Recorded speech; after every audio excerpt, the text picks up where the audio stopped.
Welcome back, everybody, to Crime and Entertainment. Here we have a very special guest, a man who starred in countless films such as A Bronx Tale, Crimson Tide, Renaissance Man, amongst many more, and who was also in what I consider to be the greatest television show of all time, The Sopranos. Please, it is my pleasure to welcome Mr. Lilo Brancato Jr. to Crime and Entertainment. Lilo, how are you? I'm well, brother. Thank you, and thank you for this opportunity. I appreciate it. Absolutely. So I know some people may be familiar with you and your story, but for those who are not, we're kind of just going to go from front to back from how it was when you got cast for A Bronx Tale to kind of where you are now and the things you were doing.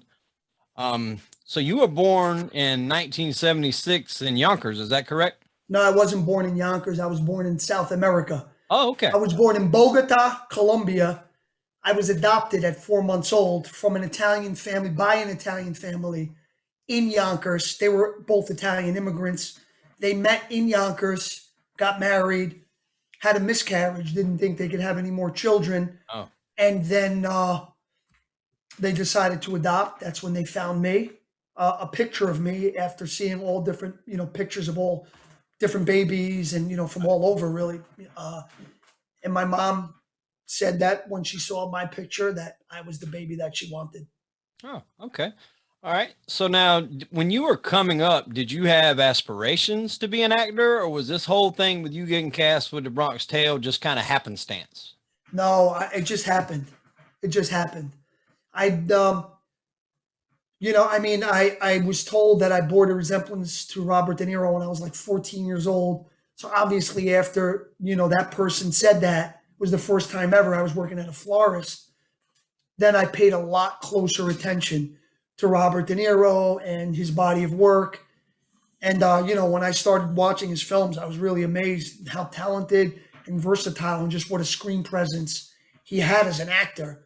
And then I was like, hey, people tell me I look like him. So then I started doing impersonations and really started to idolize him.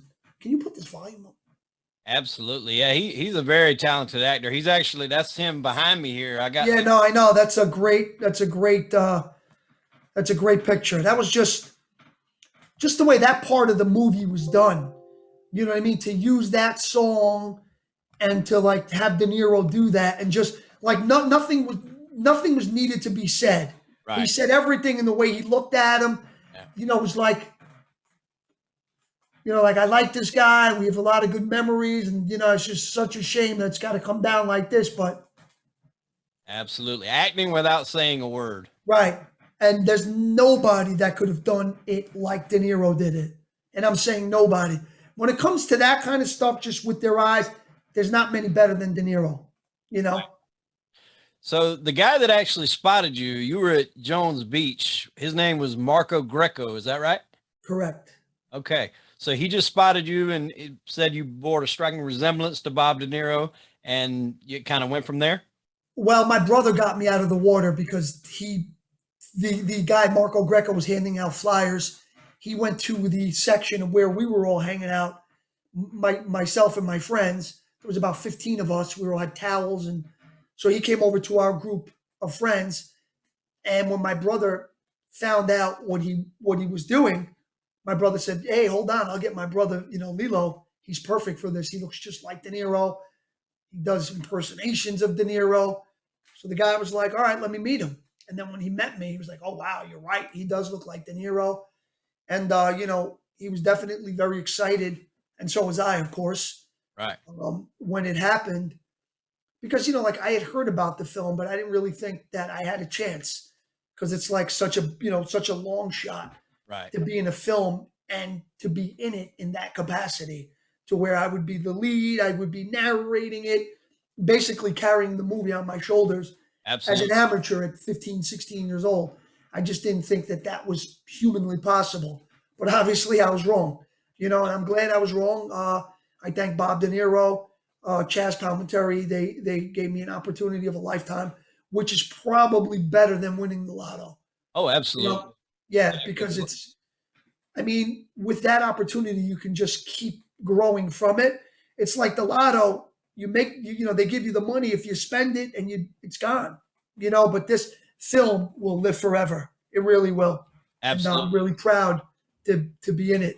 And of course, it's the fans who love the film so much and that have made it what it is today. Yeah, and So I'm definitely one of those fans. So when you were cast, now did you meet with Bob or Chaz right off the rip, or you had to go through some certain steps? I'm assuming to probably get down to the wire.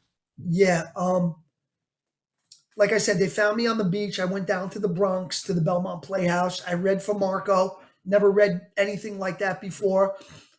He thought I did a great job. And then I got a call from Tribeca down, in New York City, De Niro's office.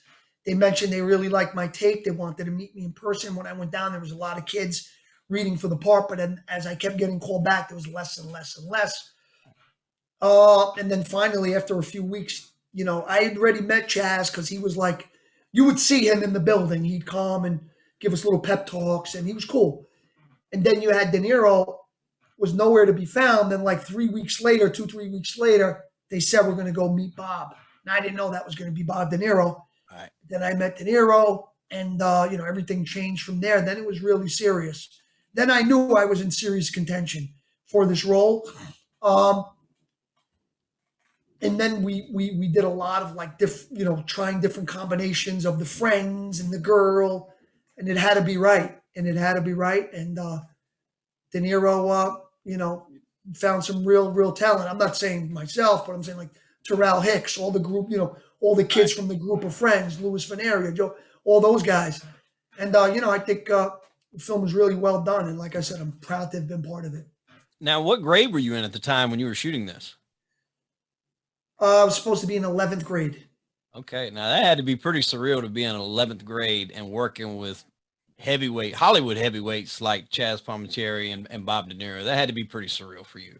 Yeah, no, absolutely. Absolutely. But, the film went on to be a success. And then I went on to do Renaissance Man, Crimson Tide. Right. I went on to do Sopranos, and as you said, arguably top 3 shows ever in television history. Maybe with like Breaking Bad is another great one. Right. The Wire is another, there's a lot of them, but Sopranos is definitely, it was groundbreaking. Oh yeah. It was like the first one really. And James Gandolfini, I mean, he took it to another level. I mean, he really He embodied that character 100%. Yeah, I mean, no one knew that he was capable of that because I worked with him on Crimson Tide. Right. Yes. Yeah, and I didn't. I thought he was a very good actor, but to play that role the way he did and how authentic he was, because if you see him in Get Shorty, he has almost like a Southern accent. He played the guy. What was he, Bear or something? Or Yes. yeah, and I'm like, wow. And then to see him transform and to become that easily and so seamlessly was really something to see. Yeah, he's a talented guy. Absolutely, yes. Rest in peace to Jimmy. Now that the Bronx Tale had some memorable scenes and memorable quotes, such as like when you were sitting down with Chaz at the table and you asked him, "Is it better to be loved or feared?"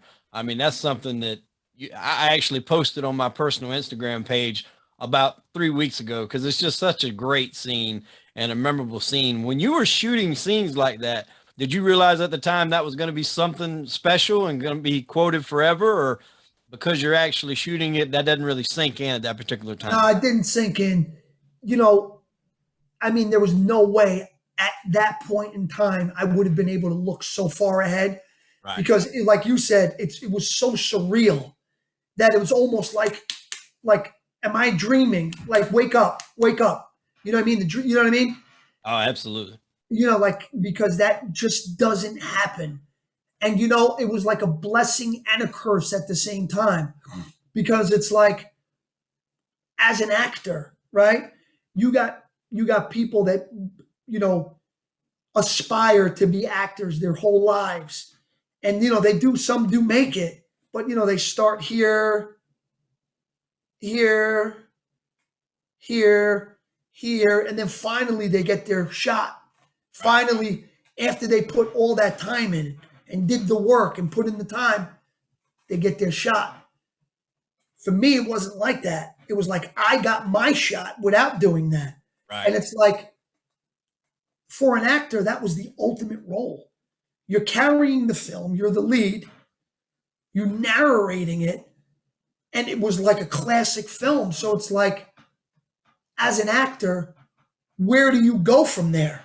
Yeah, yeah, that's hard because it's such a memorable and classic film. There's not much more you can do as far as like going higher than that. And it's just like, so, and it's like, for me, everything was the reverse. Like the work that I didn't do then I'm doing now. Right. But it's okay. I embrace it. Sometimes it's a struggle, but I embrace I embrace the struggle, because it's like, when and if it does happen, you appreciate it so much more. So yeah, and like I said, we'll move on from the Bronx Tale, but that scene when y'all are in there and the bikers, when he comes in, when Sonny comes in and shuts the door and says, "Now you just can't leave." I mean, it's such a classic scene, man, and probably one of the best scenes of the movie. And everything was done so brilliantly. It was a really great scene, and you guys are all fantastic in that film. Thank you, bro.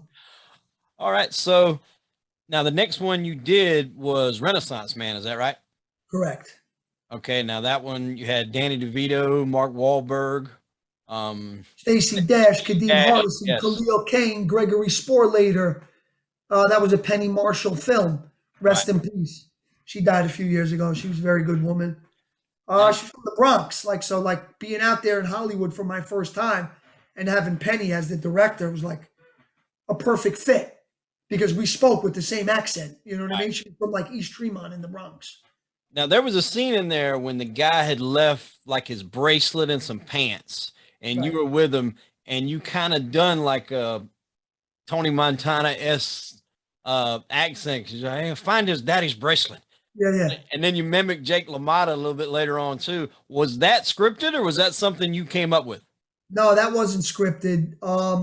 They knew that I had that in my arsenal. Right. And they said, let's make it part of the character, because it's real. It's authentic. The character Benitez was from New York. And you have guys like Pacino and De Niro. They're like so synonymous with New York. And, I came up, watching those guys. So it's like there's so many New Yorkers walk around doing De Niro or so, like, it was like, it's real. It's all, it's not like me, the character, doing that. It's like, why did they make him do that? That would never happen. That would happen. And so we used it, and it worked. I think it went over pretty well. I did. And it gave you a different platform for your acting, because everything was more kind of serious in Bronx Tale. You got to do a little bit of comedy, and kind of spread it out a little bit as an actor. And I love that film. I was fairly young when it come out, but I remember that film very well, and I liked it a lot. Yeah, no, it was definitely really, really well done. And working with DeVito was great. I watched him in Taxi, and my mom and dad loved DeVito. And then to work with Danny was really cool. Remember, he gave me some cigars, some really good cigars. And then when we went into his office in the Sony lot in Culver City, he had a huge, big penguin that he played. Batman Returns, yeah. Yeah. He had this huge penguin in there. And DeVito was like perfect for that character, but that was really cool. And then I went on to do Crimson Tide, Denzel Washington, Gene Hackman, James Gandolfini, Viggo Mortensen. I mean, there were so many actors in that. That is a hell of a resume for your first 3 films, man. Yeah. I mean, that is some serious heavyweights right there in the acting world. I mean, it did, like you said, it doesn't get much better than that in your first 3 films.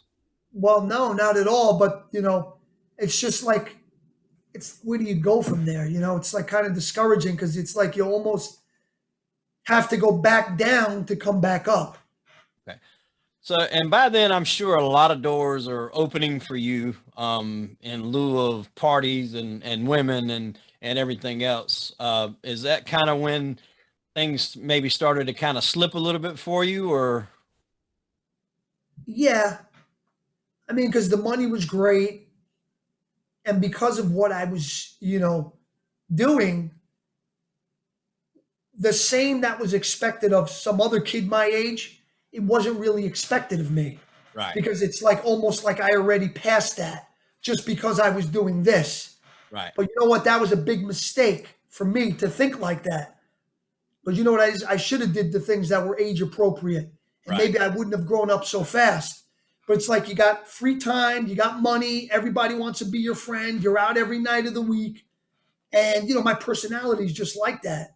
Right. I have that always like like in the movie Heat. Remember when Tom Sizemore, remember when they wanted to do the bank robbery and De Niro told them, I think you should pass. He says, you got enough money in barrel bonds, you got all the stuff, you should just pass. And then Tom Sizemore says, sure, this is what you want to do, Neil? And he says, I roll with you, Neil. But then he says, well, you see, for me, the action is the juice. Exactly. I'm in. Yes. Great. That's the way I feel. I got that on my Instagram. When I saw that movie and he said that, I got chills, man. The hairs on my arms stood up. I'm like, wow, that's something that I would say. Like, I don't even give a shit about the money. I want the, you know, like the thrill, the adrenaline is what I want. And when he said to me, the action is the juice, I'm in. I was like, whoa, this movie's so great. I love that movie, man. He was so awesome.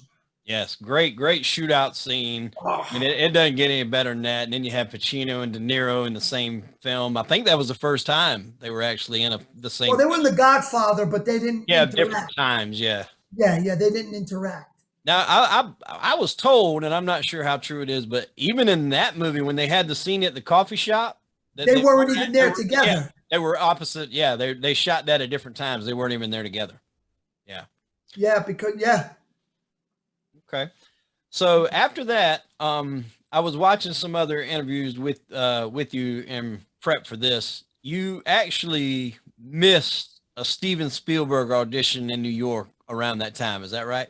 Yeah, it was a little bit later on when they did Private Ryan, Saving Private Ryan. Now that was what the movie was for? Huh? That was the movie that the audition was for, was Saving Private Ryan? Right. Okay. And Steven Spielberg wanted to meet me, and not wanted to meet, but I was, I had an audition and I was going to be with him in the room. He was in New York, when these LA-based directors come to New York, they come for a few days and read some actors and then they go back, and it's like, that's your shot. It's, in a week from now, he's going to be back in LA, and it's, Yeah. And, I went out, I did some cocaine that night, thinking that I'll be able to recover and be normal by the morning, but that didn't work out like that. And I kind of squandered I did squander the opportunity because of drugs, because I chose the drugs over that. Yeah. Which is like insane. I would never do that now. Right.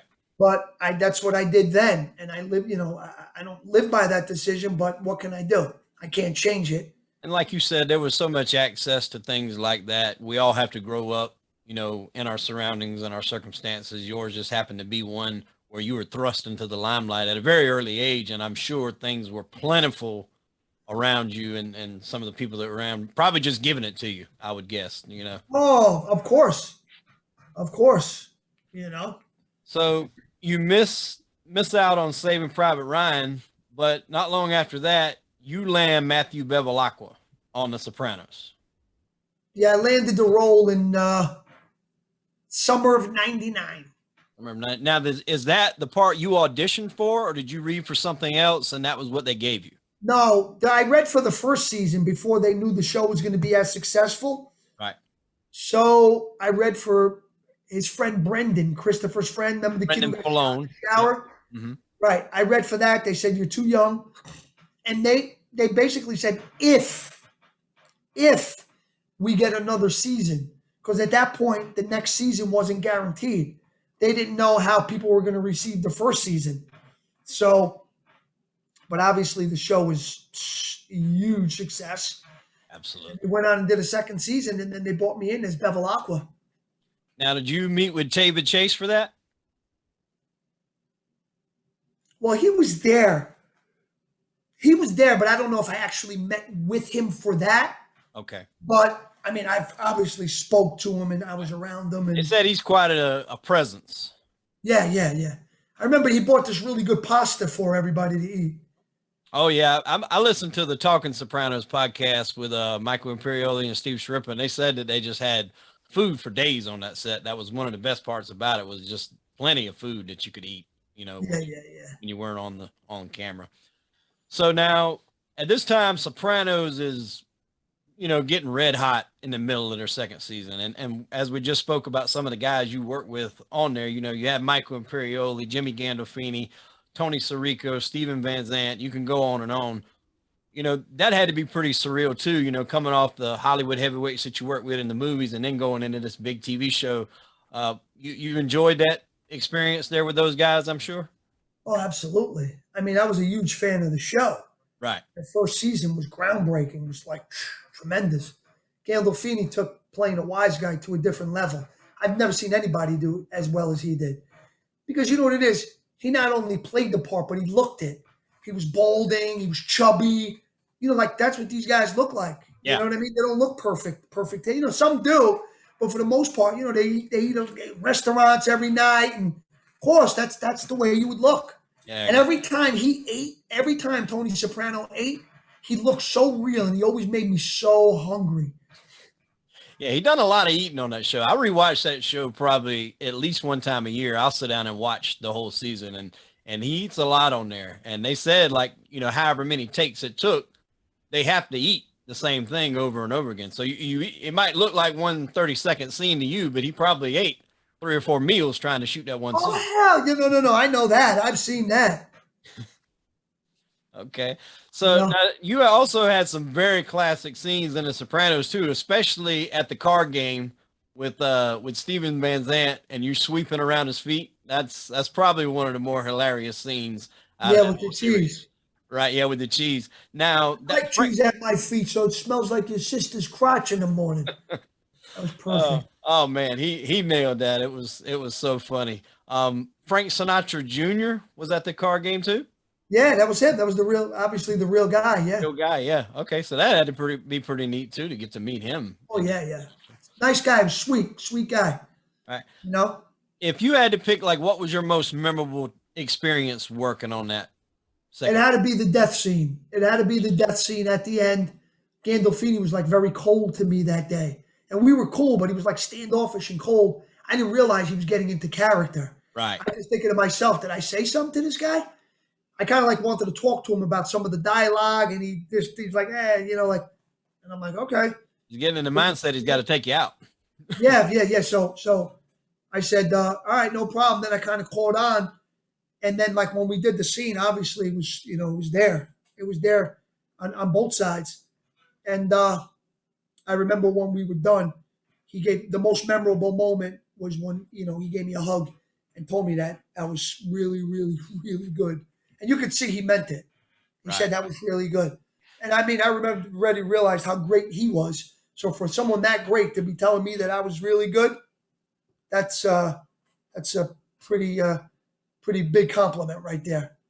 Now, at this time, where would you say the drug use had gotten around this time while you were shooting? By that time, I was dabbling in heroin, sniff a bag and itchy and throw up. And, people when they first start.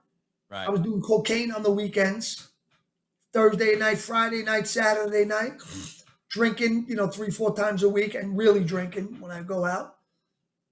And then about a year after is when the narcotic pain medication started. Okay. I got a scar on my head. See it? Yeah. Yeah, I jumped out of a car one night. I was paranoid on cocaine, thought that my friends were going to hurt me. So I jumped out of the car, banged my head up. And then the doctor gave me the pain pills. And then that started. And I didn't realize, because with cocaine, you sniff it and then you come down. And then it's the night, the time when you're shaking and your body's coming down and you're like, why do I do this? Why do I do this? And then it's you pray to God, but not pray, but you promise, I'll never do this again. Just please let me go to sleep. Please let me go to sleep. And it's so crazy because once you fall asleep, you're ready to do it the next night. And when I seen it, I said, all right, in the beginning, I was like, okay, maybe it was just this time. But then when I realized after I kept, please just let me go to sleep and I'll stop. When you're feeling like that and coming down like that, you'll do anything to not feel that way. And you promise, I'll never do this again. And you mean it. And you mean it. At that time, yeah, you do. Yeah, you mean it, bro. You mean it. I'll give anything. But then it's like so crazy because then the next day, once you sleep, it's like how easily we forget. Yes. I was sweating and doing crazy shit last night because of this drug, promising God up and down, swearing up and down, I'll never do this again. And then the next night, I was like, ready to do it again. And I said to myself, wow, this stuff is serious. Now, And I just couldn't stop. And it just got to like, addictive, got pretty addictive along those lines. yeah, the cocaine was psychologically addicting. The pills were physically and psychologically. So it's like I had both things going on. Yeah. You Now, know, was that affecting your work on The Sopranos at all during that time, or not so much at that period? I mean, not really. I mean, the scene we did with Furio, when he comes in, I was high. Remember when we're smoking the bong? He gets the extra $1,000 from you. Yeah. Remember when we were smoking the bong? We're on the couch. Yeah. Like I was high from the night before on heroin. As soon as they say cut, I was like itching, and I was like really, I was like pretty high that day, and and at that point, like I said, I was just dabbling. I was using it more to come down off the cocaine, so I don't have hours of shaking. You sniff and you go to sleep. But then I realized with this stuff, like there were no repercussions, or so you didn't think. But then when you do it for like a week, you take these pills a week straight, and the night you don't take them, your body starts feeling really sick. Right. I didn't realize that I was going through withdrawals. I didn't know anything about that world. And I was like, holy, like, what am I, I got the flu? Like, am I sick? But it was weird because like when you have the flu or you're sick like that, your body starts to ache and everything like that. But it was kind of weird. It wasn't like that. So I'm like, what the hell is this? What the hell is this? Did I get HIV from having unprotected sex? Like you're thinking of all this crazy stuff, you know what I mean? Yeah. What the hell happened? And I remember mentioning it to someone. Someone's like, dude, you're going through withdrawals. And I was like, oh my God. So now you go get some more. You don't feel like this anymore. But then that hole that you're in, it gets a little deeper, little deeper, little deeper, little deeper, little deeper. And then it's a lot harder to climb out. And it just doesn't. There was reports that, I don't know if it was known of the drug use at the time, but that Jimmy did at some point pull you aside and kind of try to set you on the straight and narrow, so to speak. Is that correct? Well, he just said that the opportunity that we've been given, it doesn't happen to everybody. Right. So you got to be really, really careful in how you treat it and how you go about it, because you can lose it easily. So just make smart. He didn't really like attack me about it, but I knew what he was talking about. Right. But he did it in a nice way to where like, I don't want to be in your business and, I'm not judging you. That's why he didn't mention what it was, but he implied, and he knew that I would know, like, just make better decisions in your life. A roundabout way, he let you know. Right. And it was perfectly done. And I him, just like I did to De Niro years before that. Because you don't think it's ever going to happen to you. You don't think you're going to be the one. It happens to everybody else but you. Okay, so that didn't have anything to do with your character getting killed off. Was that kind of always the plan? You were supposed to. Oh yeah. No, I knew that was going to happen. I knew from the beginning, but I didn't care. I was going to be on the show. It was a great character. I wouldn't have cared if it was a 1 minute scene in one episode to get in there with those guys. That's opportunity of a life. No. So I was like, whatever, man. That's cool. So we did that. Huge success. Then I went on to do Falcone. I had a girlfriend from like 2000 to 2002. She'd left me. She was older because I was on drugs. And then I met another girl in 2003. I was with her for a few years. My drug addiction spiraled out of control. Her dad was the one who I was with the night of the incident. Right. And that's what we're going to get into So- now. December 10th, 2005. Is that correct? Correct. So That night really changed not only your life, but two other individuals' lives as well. and more than that, because it changed his family's life, his family's life.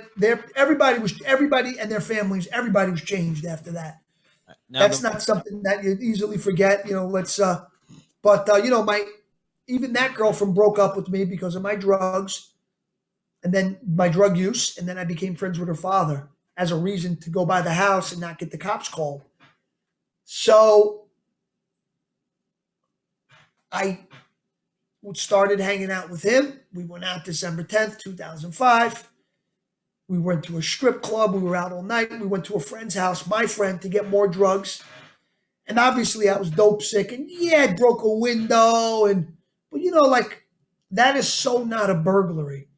People that burglarize homes do not make all that noise. They just don't. They just don't.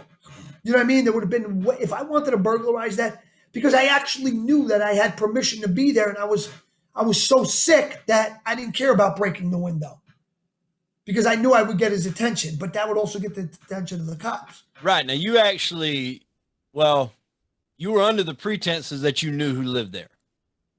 Right. I did. I was in his house. I knew the guy well. Right. But now when that happened, wasn't it actually someone else at the time that you weren't aware of? Is that right? What do you mean? That lived in the house? Yeah, that lived in the house. No one was there. Oh, no one was there at all. Okay. Right. The guy had died in July. This was December. Okay. But I didn't know that. Right. Because when I got shot and I was running down the street holding my stomach, I was yelling, Kenny! Kenny! That's the guy that lived there. Right. And that alone should have been enough to get me off all charges. Because I'm shot. I'm fighting for my life. I'm not thinking about what I'm saying. I'm just reacting at a very vulnerable time where I'm losing so much blood by the second. I'm scared. I've just been shot and a lot's going on. So when that happens, you act, your subconscious is what your behavior comes from at that point in time. Right. For me to have said, Kenny, I didn't say police. I didn't say mommy. I didn't say Armento, the guy I was with. I screamed Kenny. Now that should tell you, because at that point in time, I wasn't thinking what I was saying, but I knew I was about to die. So I screamed without thinking, for the person who I thought I would have the most legitimate shot of saving my life. I screamed for Kenny. Now, if I felt that way about this guy, that he was going to save my life more than the guy I was with, I wouldn't be burglarizing a guy's house that I feel like that about. Right. You understand? I would have screamed for the other guy. But because it's a cop, all bets are off. Once they hear cop, you're automatically wrong. They don't do it. You know what I mean? It's like there's good cops and there's bad cops. And I'm not saying he was a bad cop, but he did shoot first. Right. I was unarmed. He had no excuse to do that. Now you were shot how many times? Huh? How many times were you shot? I got shot 2 direct hits and then I got grazed. And I'm not trying to talk, but I'm just saying I caught the brunt of all that. I was the guy, not even so much the guy who did it. I got all the shit for that. Yeah, you, and in a way, it's not first. Fair. You got shot first. Way, that's not fair. I know people don't see it that way. I was there that night just to get drugs. I was not there to hurt anybody. And I still deal with that every single day of my life. Cop killer, this, that. How do you call me a cop killer when I didn't have a gun and I was shot by his gun first? He tried to kill me. You tell me at what point in that night I tried to kill him. I know it's felony murder and I know all of that. And I know exactly what it is. But there's no way I should have gotten all of the negative and the negativity that I have gotten and received because of that. Every single person knows at least one person that is affected by drug addiction. And some of the best people Some of the best people are drug addicts, okay, because they're bored with life, okay, and they want to do drugs. I'm not saying it's right. I'm not saying it's wrong. It is what it is. But because I was the kid in the Bronx Tale, they used me as an example. And really, really, my father was destroyed over it. My mom, I understand that a New York City police officer, a hero, lost his life. And I'm not trying to, I'm not trying to minimize that at all. But at the same time, there's another side to it. I didn't shoot anybody, and I got shot. And I'd never, ever been in trouble with anything violent before that. Okay, so I'm not just going to go there that night and kill a cop. Right. That's not the way. I know they want to try to sell that story. That's not the way it works. Right, and especially with you not being in trouble and not having a history of violence, that's the epitome of 0 to 100 real quick. Right. I could see if, like, in school in 5th grade, I cracked a kid's head open with a chair. Right. And then at a house party in college, I stabbed somebody. Then you can say, wow, this guy was violent. He was doing this shit since back in the day. It doesn't surprise me. But to go from that to that, why don't they write that? Do you know how many people, when I say I got shot? Really? I didn't know that. Why? Because they don't really say it. You know what I mean? And for many years, I played the nice guy. And yeah, I do accept responsibility. I was there that night, and my bad decision making, my drug addiction put me at that place. But as far as being responsible for the death, I accept responsibility for being there and how I made a contribution. But for taking responsibility for the death, I'm not going to do that because that's what people want to hear. Right. I'm not taking responsibility for that. I didn't do it. And I got shot first. That's very unfair to do that. You know what I mean? So you were shot twice, and then you took off running, and then you heard the other gunshots later take place. Is that right? Right. Okay. Now, when you were shot, I'm sure you were probably losing blood. Did you think that was it? Did you think this is probably where I'm about to die right here? Not right then and there, because my fight or flight, my adrenaline kicked in, and I didn't feel anything. I went all the way down, got to the car. Then I started feeling weak, I guess, because I reached a safe place. I was getting really weak. And then I went back around the car and I collapsed. And then when the ambulance came and I couldn't talk, then that's when I thought my body was shutting down and I was going to die. So we went to Rikers. We went to the hospital. I lost my spleen, part of my colon, had a collapsed lung. All that to a guy who didn't have a gun. You're shooting a guy that doesn't have a gun because you think he may have a gun and he's on private property. Is that right? Is that okay that you just shoot people for no reason? And then I get charged with your murder. I get charged with murdering you when you shot me first. Okay? And that's a lot of what's still going on today. Okay. Shooting first. You shot me first. Yeah. And I get charged with your murder. How does that happen? Yeah, it's not correct math. No, it's not. Whether it was a police officer or not. And I respect the cops. Believe me, I was always cool with them before this happened. They loved me. The kid from the Bronx Tale. You don't think I respect the fact they go out every night? They can get killed in any night? Oh, absolutely. Seriously, it's, I respect that. But, like in anything, any nationality, there's good and bad. Yeah. There's good and bad. And, it is what it is. And, as much as I try to apologize and do the right thing, I still get cops. I go to talk to kids at schools. I don't even get paid for it. I do it out of the goodness of my heart. And you got cops still want to criticize that, saying right message, wrong messenger. Like, are you choking me? You're supposed to protect and serve the community. By you allowing me to be there and say, listen to this guy. Listen to this guy.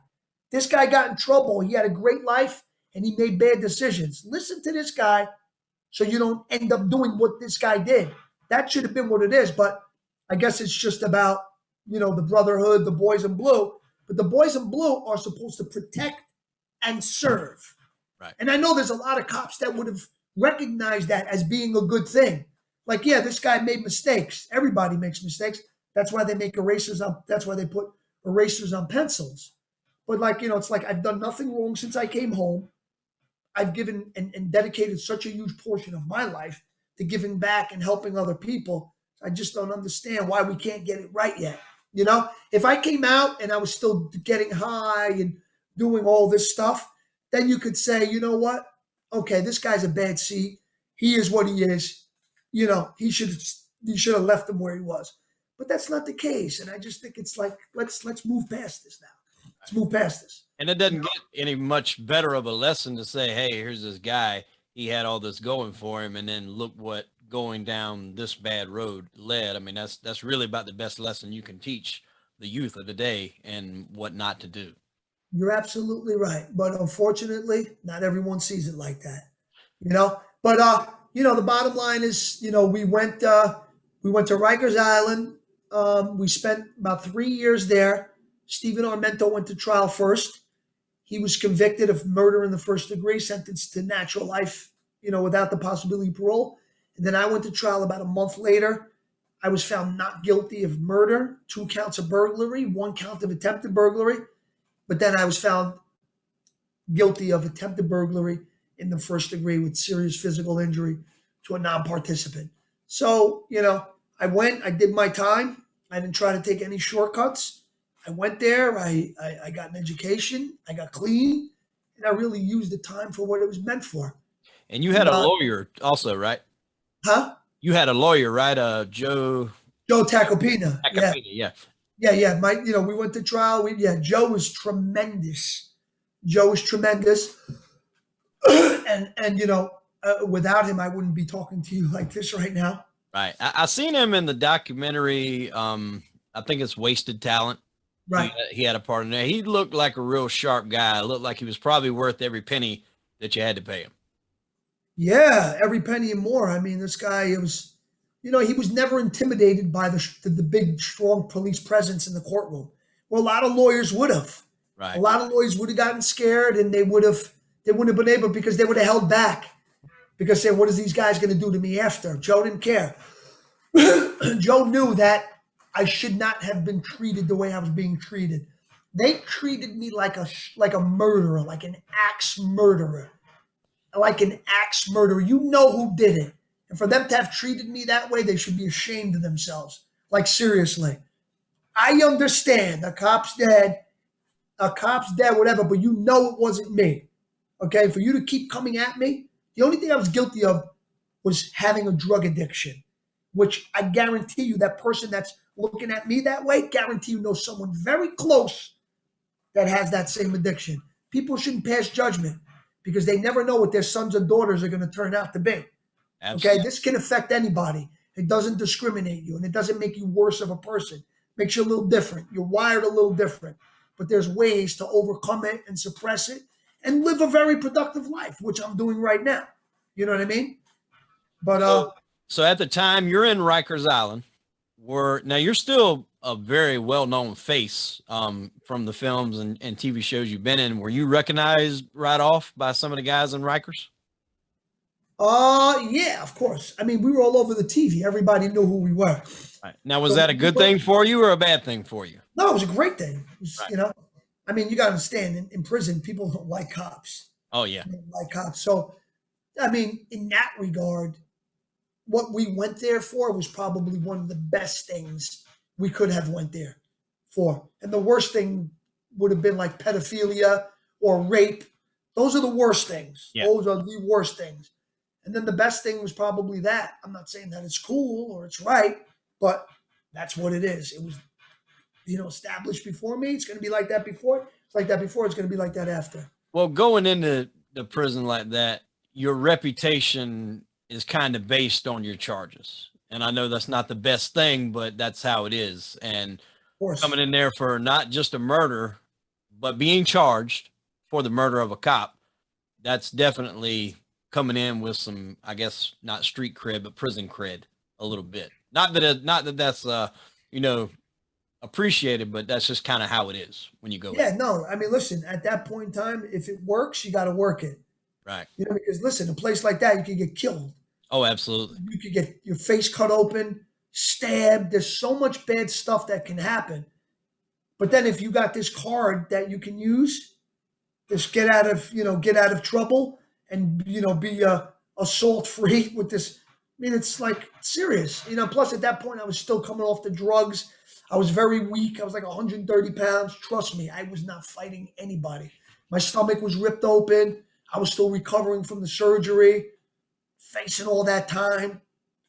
So it worked for me then. And now the DA came to you and they offered you a plea deal of 15 years. Is that right? well, they offered me a 3-9 with my cooperation in 2006. My first lawyer, Mel Sachs, said, Lilo, with your cooperation, Terry Gottlieb is willing to offer you a 3-9. I would have been home in about 3 to 6 years. For that, that's, just to know that would have been nothing. But I would never, ever do that. I brought that guy to the house. I brought Steven to that house where he got in trouble. If I didn't bring him there, he wouldn't have got in trouble. So there's no way I'm going to tell on this guy when I got him in trouble, pretty much. You know what I mean? Yeah, he did what he did, but I brought him there. So you got rid of that lawyer and then you got Joe. No, I didn't get rid of him. He died. Oh, He died of pancreatic cancer on my birthday, August 30th, 2006. Oh, okay. Yeah. So you got Joe, and a lot of what people don't realize until they get into a situation like this, the phrase is innocent until proven guilty. Yeah, but what it really is, that's not what it is. What it really is you're guilty until you pay a lawyer to prove you're innocent. That's right. What it really is. Right. Because if that was the case, bail wouldn't even exist. You'd just be home. Exactly. We charged you with it. So now you got to fight it. Okay. But the fact that they don't give you bail, that's like a punitive measure. Bail is not supposed to be used as a punitive measure. Right. The only reason why bail is supposed to be used is for this reason and this reason only, to secure your appearance in court. It's not to punish you. It's just to make sure you are there at court when we need you to be there. Certain people don't get it because they're a flight risk or this or that. But because it was a cop, that should never have been a reason why I was denied bail. I was entitled to bail. I see people, my involvement, I didn't even have a gun that night. It was a shooting death, and you get terrorists that get bail. They let me sit there for 3 years, and they didn't give me bail. Come on, man. That's crazy. That's crazy. So you take it to trial, and you're found, like you said, not guilty of all the serious stuff. Yeah, but then I was found guilty of an attempted burglary. I got 10 years. I went and did 8. And that's high for that charge. That's on the high end. My first offense. What are you kidding me? First conviction. But, Martin Marcus, Judge Marcus, listen, he was a coward and he was afraid. He knows I shouldn't have got 10 years. There was a guy who had 2 convictions, the same exact thing, and he got 8 years. I get 10 on my first?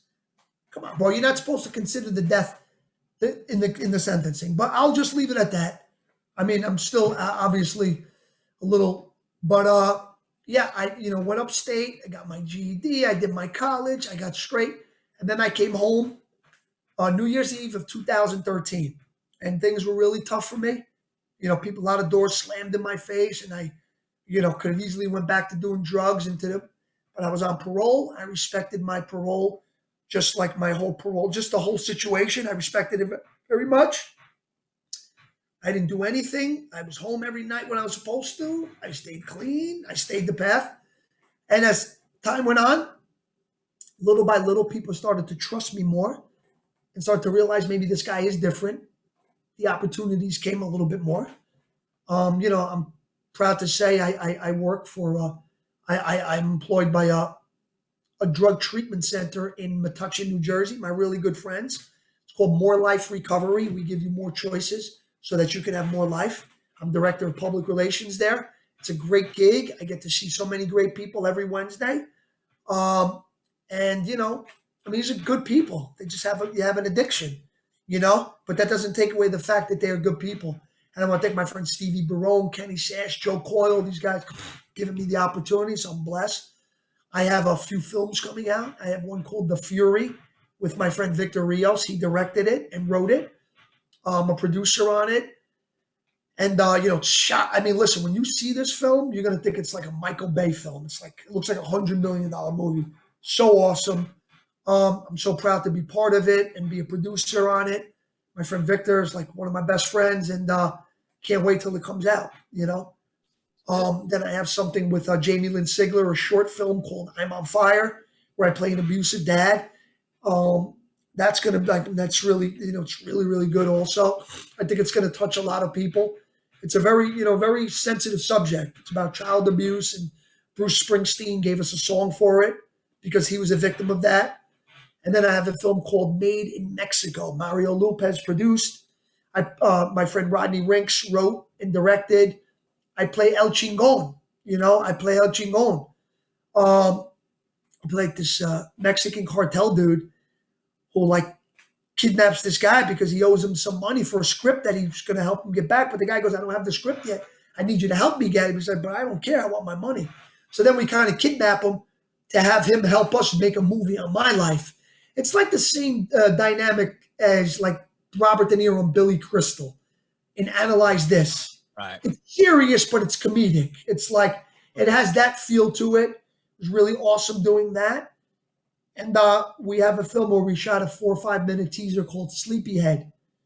My friend James Hilger, he wrote and directed it. My friend Ricky Nardis made it possible, and we've raised the funds, and we're going to start shooting probably in November, just because 95% of the film takes place at night. So I just think with basically about around $100,000 budget, I just think in November we'll get more for our money, just because it gets dark so early. So you can start rolling the cameras at 5:30, 6 o'clock, and get there as opposed to 9 o'clock. You're right. Get more done in the dark. Yeah, it's a big difference. It's a big. It's like, it's a big difference. I mean, obviously, it's not going to be. I mean, you're not going to be there for all those hours. You get called based on the 12 hours, so they just call you later, but then you start later. But then you got people working, actors on the set. It's 5 a.m.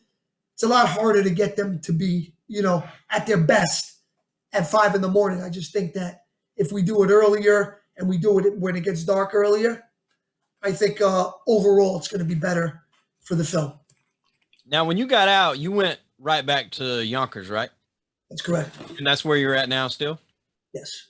Did you not worry going back there after what you were charged with, ultimately found not guilty, by the way, but coming out of any sort of maybe retribution from the cops or revenge, something along those lines? Because that would have worried the hell out of me.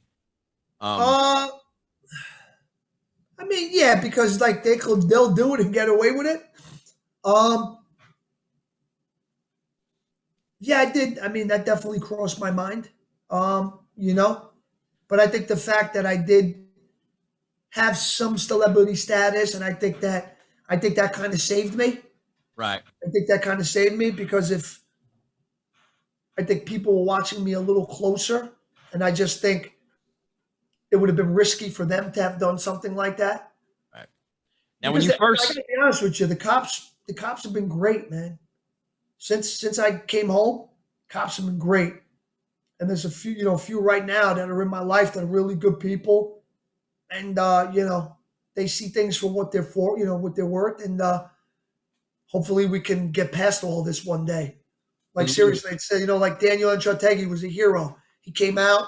He thought somebody was, in danger, came out, and, he lost his life as a result of it. Like I said, I take full responsibility for how my actions and my drug addiction made a contribution in the death. But to take full responsibility, I'm not going to do that because I didn't do it.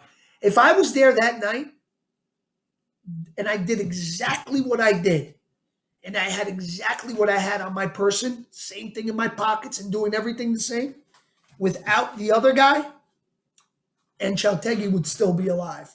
So right there, to me, that's not felony murder. When your actions caused the death, my actions didn't cause the death. You know what I'm saying? My actions caused a broken window. Then you found glass shards, pieces of glass shards in my foot, in my boot. It was me. And I never said I didn't do it. Because, breaking destruction of private property, it's not a burglary. Right. But, it is what it is. But I'm in a much better place now. I'm very thankful to have been given a second chance at life, man, because not everyone gets that. And I know there's no third chances, so Right. I got to really make the most of this one. But yeah, brother, that's pretty much my story. That's pretty much it, you know.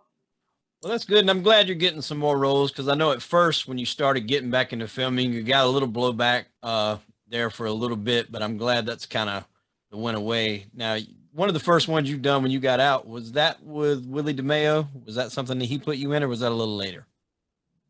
Yeah, back in the day. Well, no, I did something called Monsters of Mulberry Street, where I played a priest. But Right. like, Yes, that's it. I don't even know. Like these kids that did this film, they never keep me in the loop. I don't know what happened to that film. Okay. I really don't know. Or like at this point, I don't. I mean, but then yeah, Willie DeMeo put me in back in the day. I mean, he didn't really. I mean, it was one scene, so it's not like he did me a favor. Really, Right. it was cool. I didn't really think the film was that good. So it's like I really didn't. But it is what it is, and I mean, I'm thankful for that. He did give me that opportunity. You know, I wish it would have just been a little bit bigger part rather than a cameo. But Well, I mean, you're doing good things now, and that's the most important thing is through all these tragic events. Obviously, someone lost their life, and that is very tragic, but it's what you do after the fact. Like you said, giving your second chance. I see you're really motivational on your IG with inspirational videos pretty much daily to try to help people in situations that you were in at one time. That's really commendable to you, and I'm glad that's where you're at right now and that things are kind of starting to go on the uptrend for you. That's a good ending to this whole story you have here. thank you, brother. I appreciate that. Well, there you have it, ladies and gentlemen. This is the life of Lilo Brancato Jr. heard here on Crime and Entertainment. Now, before we cut this out, I've got one question to ask you. Sure. What would advice, you're 44 years old now, right? I'll be 45 in August. Yeah. 45 in August. What would the 44-year-old Lilo Brancato Jr. now say to the younger you right before you got cast A Bronx Tale? I would say be careful because it takes a second to get into trouble and a lifetime to get out of it. You're not invincible. Don't think this film is going to make you invincible. You're going to bleed just like everyone else. So be very careful. That's good, man. All right. Well, ladies and gentlemen, that was Lilo Brancato Jr. I am Hollywood Wade, and we are out of time. Thank you for joining in. See you later. Thank you, brother. I appreciate the opportunity. Yes, sir. Cool, man. Thank you. Have a good night. All right. And thank you everybody for listening and watching. Appreciate it.